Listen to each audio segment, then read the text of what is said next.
Today is June 1st, 2026, and as of exactly an hour and a half ago, Rec Room has shut down their servers. We've had a 2-month warning, but it kind of came by. Those 2 months came by really quickly. I kind of just want to talk about Rec Room and what it means to me, because I feel like I should respect the game after spending a lot of time with it. So I started playing end of 2018 on my PSVR, and when I tell you it was the most fun I've had in video games in a long time, I truly mean it. The one thing that got me hooked was laser tag.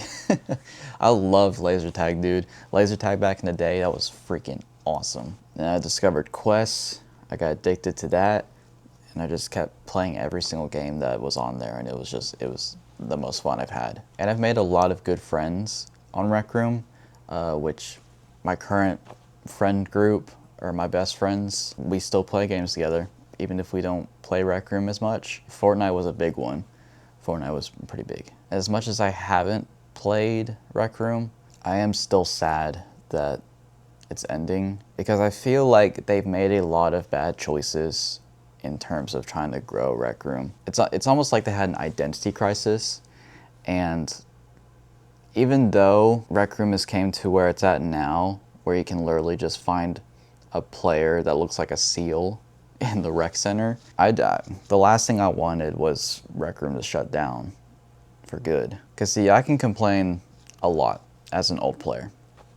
2018 Rec Room is far more different than 2026 Rec Room. Back then, there was a much smaller community. It's almost like if you played every day, you kind of ran into the same people, so it's all like a pretty closed-in community. And not only that, but like there was so much limited stuff. The UGC aspect of Rec Room back then, we had the sandbox machine. You're OG if you know the sandbox machine. We had the sandbox machine. We did have the maker pan, but it was very, very limited. I actually don't know if there were even the chips. I don't know, whatever they're called.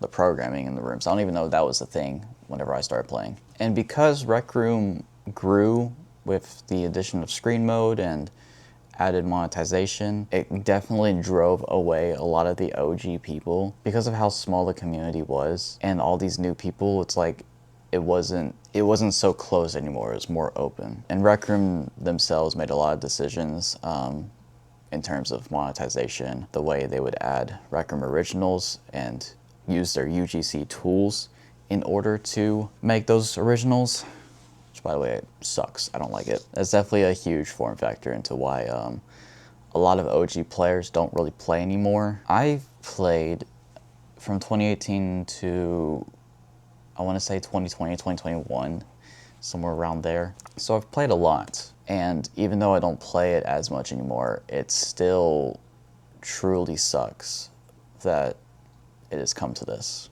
And it's bittersweet. Well, I shouldn't say bittersweet, because it's not really a happy thing, but it's like I'm upset that Rec Room is shut down, but I'm also not at the same time, because I don't rely on it anymore. I'm treating it like it's a drug or something. But Rec Room is not like my main source of entertainment anymore, or my main video game that I hop on, you know. I play a lot of different other games now. My friends have moved on from Rec Room, and there's just not really much need for us to hop on Rec Room anymore, considering we already don't really agree with some of the choices that they've made. And for all the newer players, Rec Room, when it first launched, was basically like a Wii Sports of VR, and then it had an identity crisis, and then it became Roblox of VR, pretty much. But I did just watch the AMA video, the last AMA, and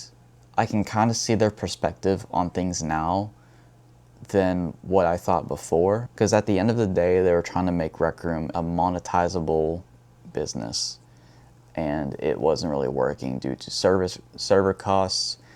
A lot of players weren't investing money into the game, pretty much. And then their attempts at having these players invest in this game were poor, pretty much. Things were overcharged. It seemed like a lot of stuff was it just costed a lot of money that people didn't have. They implemented the AI rooming thing. I don't know why they did that. It's kind of stupid. But I don't know. It's weird with Rec Room being gone. Ultimately though, I want to say thank you to all the developers of Rec Room. Y'all have truly made a once-in-a-lifetime experience. I am grateful that I got to play Rec Room when I did, and I'm glad I got to see it grow to what it became. And I want to say thank you to my wife for putting up with me with having the VR headset on and just forgetting to text back at times, because oh my gosh, I was so invested. And a huge thank you to all of the people I've met on Rec Room. If you're watching this video, you know who you are. Without the people that I met on Rec Room, I don't know where I would be now, because that's where all my friends came from. When I was in school and I was playing Rec Room, I didn't really fit in with other kids. My hobbies were different. I didn't have a lot of friends.